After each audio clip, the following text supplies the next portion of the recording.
Good evening friends, welcome to my channel post matric scholarship in Bihar.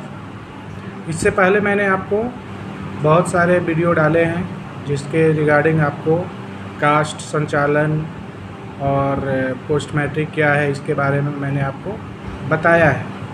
अभी मैं NSP national scholarship portal के बारे में बताऊंगा। चूँकि एनएसपी नेशनल स्कॉलरशिप पोर्टल जो है हमारे बिहार में वो एप्लीकेबल नहीं है, चूँकि उसमें बहुत सारे स्कॉलरशिप के प्रोग्राम हैं। तो आप लोग अपने कोर्स के आधार पर चयन करते हैं कि ये स्कॉलरशिप आप उसके लिए एलिजिबल हैं, पर ये कोई ज़रूरी नहीं है कि आप उस स्कॉलरशिप के मेरिट लिस्ट में आपका नाम आएगा। चूँकि नेशनल स्कॉलरशिप पोर्टल जो है वो चुनिंदा स्कॉलरशिप के लिए अप्लाई करवाता है।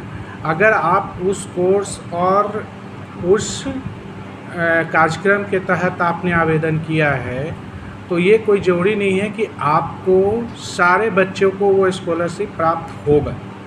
उसमें मेरिट लिस्ट में आने के बाद आपका वेरिफिकेशन कॉलेज के द्वारा होने के बाद सिर्फ और सिर्फ SNO स्टेट नोडल ऑफिसर के द्वारा किया जाता है, जिसका कि डिस्ट्रिक्ट लेवल पर किसी प्रकार का जो है कोई भी वेरिफिकेशन ये डिस्ट्रिक्ट लेवल पर शिक्षा विभाग में नहीं है। चूँकि नेशनल स्कॉलरशिप पोर्टल में बहुत सारे स्कॉलरशिप हैं और बहुत सारे प्रोग्राम के तहत उसमें बच्चे को अप्लाई करवाते हैं।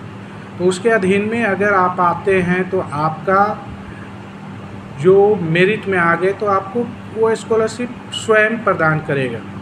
और अगर आप मेरिट लिस्ट में आ भी गए और जितने बच्चों को उसको स्कॉलरशिप देना है उससे अगर अधिक हो गए आप तो आपको स्कॉलरशिप प्राप्त नहीं होगा।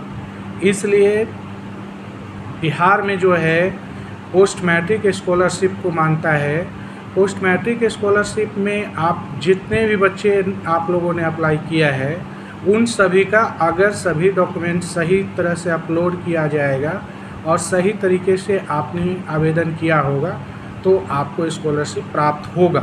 पर नेशनल स्कॉलरशिप पोर्टल पर ये कोई ज़रूरी नहीं है कि आपको स्कॉलरशिप प्राप्त होगा ही अगर आप मेरिट लिस्ट में आते हैं और उसके क्राइटेरिया को फुलफ़िल करते हैं तो आपको देगा।